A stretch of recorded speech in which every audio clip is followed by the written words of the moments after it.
Welcome, Taurus. This is going to be a reading from April 27th to April 30th, 2020. Thank you to all my current subscribers. I really appreciate it, and all the views. If you have not become a subscriber yet, please hit the button. If you don't want notifications, just do not hit the bell icon and it won't beep to you on your device that I have new videos. So that's the best way to subscribe. It just helps the channels you watch on YouTube a lot. So please remember, there's no way this can connect to every single Taurus out there, so do not force it to connect. And the masculine and feminine energies are vice versa. So I'm using the Mystical Cats Tarot and the Chakra Wisdom Tarot deck. But first I'm going to use the Whispers of the Ocean Oracle cards for you to see the overall of the reading, and then I have a fortune cookie that I'm going to open for you at the end. So let's see, the first one that comes up for you is 3. In the light of the moon, a full moon can shine light on what you have been resisting. This can be anything from your fears to your soul's journey. And this is 3. So, oops, and I just lost the page. Sometimes you choose to ignore your problems or avoid them in the hopes that they will dissipate or disappear after a while. Explore the part of yourself that may have been too anxious to shine a light on. Don't be afraid to call attention to yourself by bravely exposing your most personal truths. The world can be stressful with competition and deadlines. Everyone needs extra support now and then. Orca whales are considered one of the most intelligent mammals on Earth. They usually travel in groups and hunt for prey at night. Orcas represent dreams, intuition, emotions, and healing. This orca leaps high into the air in front of a full moon to bring your attention to issues you can no longer afford to avoid. Use the light of the moon to draw your attention to something you need to be willing to release. Balance your need to be right or strong. So, if something didn't change for you on the last full moon, then pay attention to the full moon coming. I believe it's on May 7th or May 8th. I'll have to check. But I feel like somehow the moon is affecting you and pushing or something to change. Something is changing. This is beautiful. 45, leaping through the air. This is like one of my best cards. A plan you have made is on track. If you are waiting for something to get to work and stop putting off ideas or projects you are considering. This is the flying fish. This is an affirmation card, which means it's a positive card telling you you're on the right path. And it's a luck card. This card brings luck. There's a few cards in this deck that I can tell they get a lot of ratings when those cards come up in the readings. And this is just a luck one. This is luck. That's all I can say. So here's what it says. This is an affirmation card that lets you know you're on the right path. Remember to listen to your inner guidance. Your guidance sees you achieving success in everything you do. It is time for intention setting and creating new goals. Come up with innovative ways to solve challenges and rely on your experience and networks to arrive at solutions. Put your energy into intentional movements that take you towards your goal. Don't stop now. Continue to act with focus. Flying fish can fly above the water for short distances. They do this to elude the larger fish that hunt them. Flying fish show you how to deal with emotional situations that might be impeding your progress. Rise above whatever might be bogging you down. There is a choice and an opportunity to shift out of an old situation or emotion. With a little effort, you could be skimming to where you need to be. Beautiful. So, in the light of the moon and leaping through the air. So, what's it say this is doing? He is... I'm going to look at this again. 3. Because I want to see something. The orca leaps through the air. So the definition is the orca leaps through the air, and this one is leaping through the air. So you have double confirmation right here, Taurus, about leaping through the air. Something that's coming that's really good. Excuse me. So the next card we have for you is 31, Mutually Beneficial Venture. There is an extraordinary connection at the forefront of your life at this moment. Utilize this relationship to benefit everyone concerned. So this is 31. So you have 3, 45, and 31. And this is a good card to me because it talks about mutual respect and mutual helping one another. Deepen your awareness of a relationship, which may be romantic love or friendship or a business association. This card indicates that the spirit of cooperation and mutual interest supports this connection. Make sure you are doing whatever is necessary to foster better communication and to strengthen what is already in place. Use balance, respect, and compassion and understanding, as these traits will help improve all relationships at this time. This connection may offer a new perspective or insight. Clownfish and sea anemones have a special relationship. Sea anemones can paralyze and kill their prey with their strong stinging tentacles, but clownfish are protected from their venom. Clownfish have mucus on their skin that keeps them from feeling the sting of the tentacles. The clownfish live in partnership with certain species of anemone and shelter among their numerous tentacles. The clownfish are protected from their predators and in turn keep some harmful elements from the enemy. So this is beautiful. This tells me that somebody could make you feel like you could leap through the air. Somebody, I feel like you're going to partner up. I don't know if it's a business partner up, a friendship, a love relationship, but there's somebody in your life right now or coming into your life, Taurus, that is beneficial to you in a lot of ways. And I feel like it has something to do with your emotions. I almost am getting that it is love.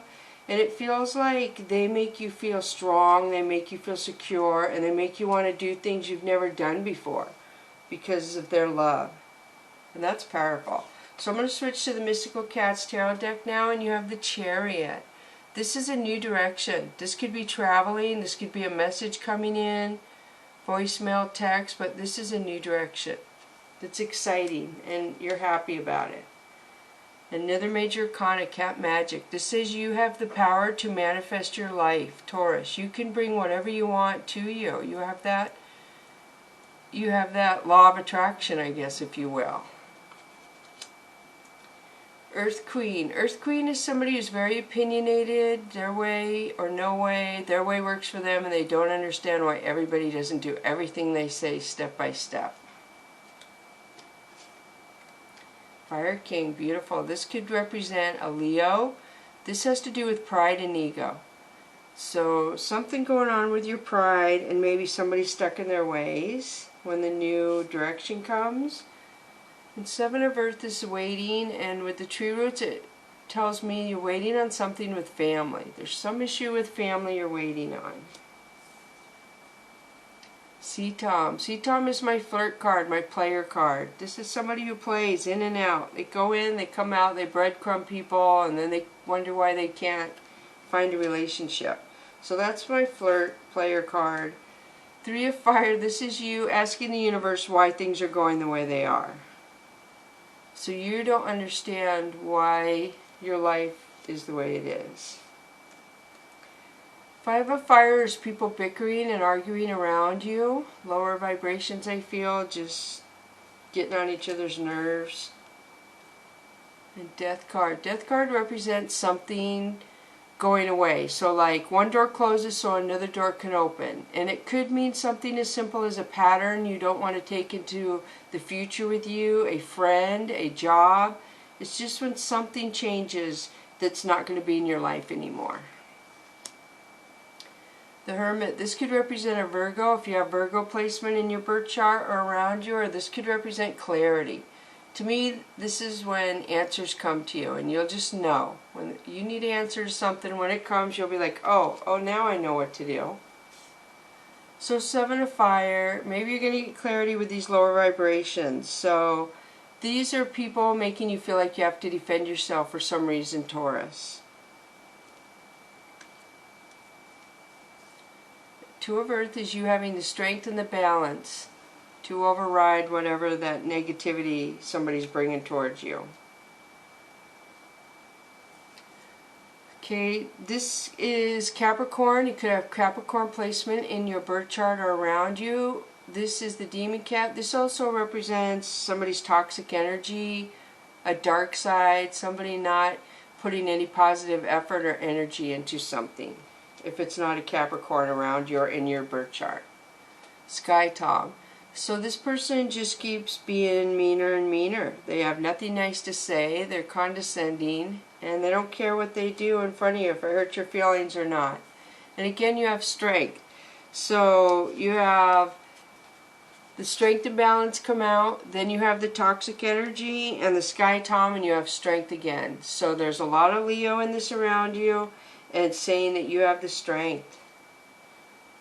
So, Nine of Fire, this is my addiction card. And the columns behind these cats represent the higher power of the universe protecting you and guiding you. I know a lot of times people fighting an addiction feel like they're alone, but the universe takes you in their arms, and we make a life plan before we come down here, and it's probably was in your life plan. You knew you were going to go through this, and you told the universe when you were up in heaven that you could do what you needed to do down here, that you could overcome this addiction. So when you get confused and you ask yourself, why do I have to go through this? It was in your plan to learn those emotions and that lessons, if that makes sense. So I'm going to switch to the Chakra Wisdom deck now. So this is Lovers. This could be Gemini. This represents Gemini lovers. That's nice. The Hanged Woman, so there is a delay in something, and you feel the delay. You kind of have a gnawing feeling inside you. And this says that the universe gives us delays when we're not ready for something. It's not time. We're anticipating something, but it all happens in the universe's time, not ours. Princess of Wands, this is somebody offering honest love, loyalty. They're kind of naive, could be younger. This person is protected because a stag is in there. But somebody has some sort of opportunity with a young person that's offering honest love. So Judgment. Judgment is the universe passing judgment on, it looks like 3 people that hurt you. And it's good to just let it go and release negativity to the universe, because karma is real and people feel what they made other people feel is how karma works. It comes around, and people don't even realize half the time when it comes back around to them. We're so unaware of what we put out in the energy into the universe that half people don't even notice when the energy comes back to them, and that's sad. You got to pay attention to what you put out in the universe or what comes back to you, and it helps you. So 3 of Wands is opportunities. You can have opportunities of people wanting to date you, opportunities of jobs around you. This is opportunities. Fast action communication chakra. Knight of Wands is somebody coming in with a lot of emotion to say something. And I feel like they're kind of in and out. So they're coming in just to he and haw and say something. And then they could offer you something, I guess, an opportunity. But an opportunity is not a material thing. So be aware of that. Not that that matters, but it is a knight. So knights are immature and they don't stay too long, is why I'm clarifying that. So next you have 5 of Wands, which is gossiping. People with lower vibrations who talk about other people. So there is people talking about you and your business, Taurus. 5 of Coins. And I feel like either somebody in this gossip is going to move away and go to your side, or you're just going to move away from those people on those vibrations. You've had enough of it. You don't need it. And some of them I feel you may have had in your life since you were a child. But, yeah. So Queen of Wands. This is a queen who knows her self-worth. She has opportunities coming towards her. She doesn't let anyone treat her less than. She knows her self-worth. So when if somebody comes around voicing anything, you have the upper hand because you know your self-worth and you hold yourself to a high, honest level. So if somebody does come forward voicing something, you're going to be able to stand your ground, is what I'm seeing here. Then you have the King of Cups. King of Cups is love. He's offering love, but I feel like this king either has codependency, an addiction, or something. His love has to fit in the perimeter of those spires on his chair and in his cup. That is the area where you can give your love, because he is very controlling, I feel, very dictatorship. King of Coins. That's so crazy. So this is the happy king. This king is happy. He's loving. He's nurturing. He's kind. So you have the Queen of Wands and King of Coins and King of Cups. So somebody has love to offer maybe and coins to offer, but like I said, the love has stipulations. Unless they're two different people, you have to decide that, Taurus. And nobody wants love with stipulations. I don't understand why some people just, and that would kind of go with this. Somebody who's stuck in their ways, who thinks their way is perfect and everyone should do things their way, is what I'm getting. So Princess of Cups. So you have Princess of Wands and Princess of Cups. So this is somebody offering honest love. And they're younger than you, I feel, Taurus. They're offering honest cup of love to you. They have direction. They have new beginnings they can offer you. Oh, that's so nice. King of Swords. Ugh, you got almost all the kings, I think. You have King of Cups, King of Coins, and King of Swords. So King of Swords doesn't put up with anyone treating him less than either. He will cut out anything that threatens him or his love or his universe, the people he cares about. So I feel like you may have to cut somebody out of your life. And I know, let's see what the next card is. Four of Coins. So Four of Coins is you putting your guard up, so to speak, around love or thinking something. You're kind of stuck and you don't know what to do, so you're putting your guard up. You're like, I don't know if I keep thinking about this, keep putting effort into it. I don't know if I should withdraw, so you're kind of not doing anything right now.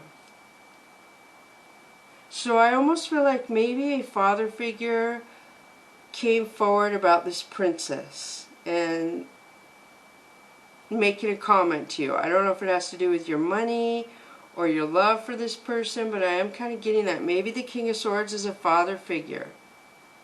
Or maybe this person has brothers and just a lot of people concerned about this person's honesty, it seems like. The Star, this could represent Aquarius. Traditional, this is Aquarius in the deck, but this is a lifetime of love. So whoever this female is, she has a lifetime of love to offer you. And I feel like you have a lifetime to offer her. Either or, vice the energies. And this is the Emperor. This is a boss-like attitude, somebody who uses discipline to control their life. Everything is organized. Everything works out the way this person plans it to. So I'm getting the King of Cups, King of Coins, King of Swords, and the Emperor. You have a lot of female energy in here. Princesses and the Queen of Wands, and you have one knight. So you have a lot of princesses in here. You have two of them, and lovers, and the negative energies. So I don't know if you have to be the Emperor, Taurus, to get through some tough situation and take control of it and be boss-like, to be like, okay, we're in love, we're going to work this out, everybody else needs to back off and stay out of it, is almost what I'm feeling. You got people interfering, it looks like. And it looks like it may be her friends or her family. I'm not sure. Feel free to vice versa energies. So I think I'm going to switch and pull a Soul's Journey lesson card for you. Regret. I know that I cannot change the past. And that's sad. Regrets are not good. And the book opened right up to it. The soul doesn't know time. Time is a construct of the physical dimension. To your soul, there is only one big now. To think of the past as the now that has already been created and the future as the now that has yet to be created. You don't have the power to uncreate the past, so let that go. Your power to creation lies in your awareness of the present. You have the power to not only create your future, but also create your acceptance of your past. You should realize that you are the total summation of every single experience you have had. These experiences have helped shape you into the person you are today. Train yourself not to judge past events as good or bad, but as opportunities. Focusing on the past and letting it dictate the direction of your future is taking your power away from yourself. You are the creator, you hold the power. Reflect on the lessons of the past and use your current power to create your bright future. So I really get this. A lot of you that could be struggling with addiction are looking to the universe asking why. You've been struggling with it for a while, you don't understand. And this matches what I said. You're not looking that before you came down here on earth, you made a pact with the universe on the challenges and the lessons you were going to learn down here. And one of them had to do, I feel, with addiction for a lot of you. And if you just accept it and move on, your life will change. You'll understand, okay, I must have had to learn this because A, I'm here to help other people with addiction. B, I was supposed to break away from the life I was in, and this was the only thing that was going to help me do that. C, you're learning for future lessons. You could have a child or a niece or nephew coming in your future that's going to do exactly what you're doing, and you have to learn this so you can guide that person in the future. I know that's hard to believe, but everything has a reason and a purpose. So this is loneliness. I know that I am never alone. That's sad. And a lot of people are feeling that now, I'm sure. Okay, here's what it says. This card has come to you because you must be reminded that there is a difference between being lonely and being alone. Feelings of loneliness originate from a sense of not appreciating the most important person in your life, you. If solitude seems like an affliction, you need to work on creating a healthy relationship with yourself. Only then will you attract others who will nurture your soul. If you don't develop a healthy relationship with yourself first, you will only draw unhealthy relationships to you. To create healthy, positive relationship with yourself, you must begin to feel worthy of love. The pessimism of this physical dimension can affect your self-esteem. If you don't have the strong conviction that you are valuable and meaningful, don't view solitude as a weakness. It is merely your soul telling you that it is time to do some inner work and reevaluate your path before you start to shine. Sit in the silence of your soul. You will realize that your spirit family, teachers, and guides are with you. You are never alone. And I feel that people who have addiction, they do have it harder down here. And they do have more spirits and guides around them. There's no way they would come down here not having extra support. It's difficult. Okay, now I'm going to switch to the cats. Fantasy Oracle deck, and you have number 8, which is infinity number to me, grooming. Grooming means that you have to prepare yourself for what's coming in the future. If you anticipate having a pretty wife, you have to anticipate that pretty wife coming into you. What can you do to make yourself attractive or secure, confident, and what things can you say? That grooming, just preparing yourself for the good things coming into your future is what I feel. And then 15, enchantment. This is my Virgo card in the deck. I don't know if some of you have Virgo placement around you or in your birth chart, but this is clarity with enchantment. So clarity is when answers come to Virgos and they don't second guess themselves. They take their intuition and the process that came to them and they make it clarity. This says that you have that adaptability as well. And it's going to come to you with enchantment, which means I feel like you're not going to be lonely. I feel like somebody new is coming into you and you're going to grow. And the last card I said, the loneliness, was you were born to shine. And look at the next card that came out is the Virgo with the shining cat. So you were born to shine, Taurus. It is so close. Don't give up. Keep fighting the good fight is all I can tell you. There's a purpose and a reason why you are doing it, why it's hard, and you will figure it out one day. But for right now, keep yourself on track, and thank you so much for coming to Echo Catcher Tarot. Bless you, Taurus.